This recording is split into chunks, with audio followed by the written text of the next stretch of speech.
Congressman, thanks for joining us.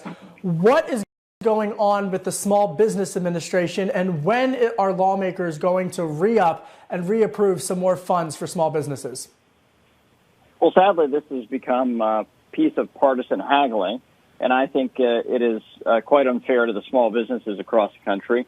This small business program, the Paycheck Protection Program, is the most popular program Congress has authorized in my time in Washington. And so what I would say is there's a massive pressure on the elected class to get on with it and to refill the funds here. They've gone at an unprecedented pace because there's an unprecedented demand among small businesses to make payroll and pay their rent. And so, the animal instincts of the American small business person is there. They want to get on with it, and they need this relief so they can get on with it. But Congressman, take us behind the scenes here and just remove the partisanship for 1 second. Process-wise, what is going on? Why didn't leadership on both sides of the aisle actually execute this and get this done? Well, because the Democrats have additional requests they want prioritized. The immediate need right now is because the funds have run out. The immediate need right now is to refill the money in the Paycheck Protection Act. The Democrats want further relief for states and for hospitals. Those funds are still widely available as a part of the CARES Act. So I think at the end of the day, we'll have a reasonable trade-off. Cooler heads will prevail because this is a very popular program that needs reauthorization and needs more funding.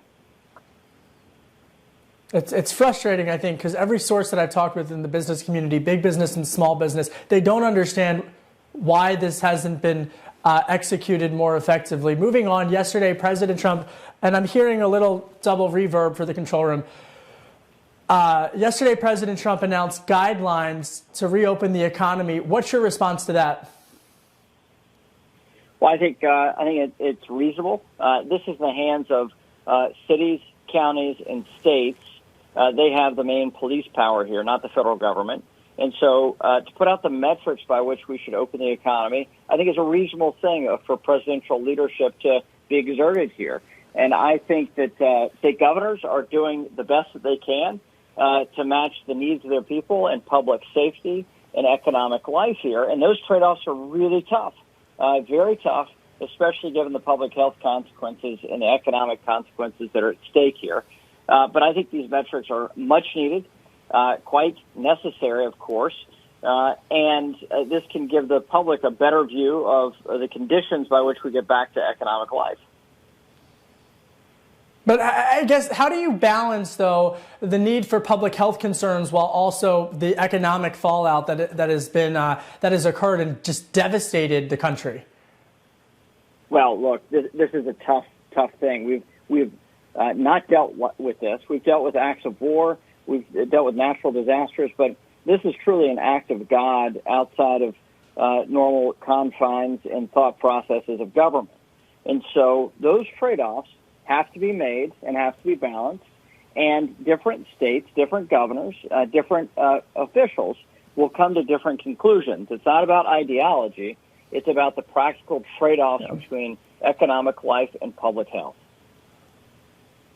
And just a final issue, we've talked about this before. What does this do for the United States' relationship with China and the United States' relationship with European allies through the lens of the Chinese backdrop? Well, I think what's clear is the Chinese regime, the communist regime of China, lies. That is the one thing that's clear about it.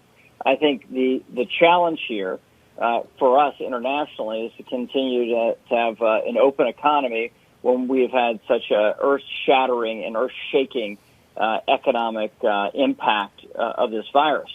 I think in the short run, our relationship with China is going to be much hurt by this, by their lack of transparency in the initial stages of this disease, and then their propaganda campaign to say that they had nothing to do with it is deeply troubling to Europeans and those here in America as well. With the Europeans, I think this binds us more closely with them vis-a-vis China, and I think over the long run that will have a positive impact for our negotiations with China economically.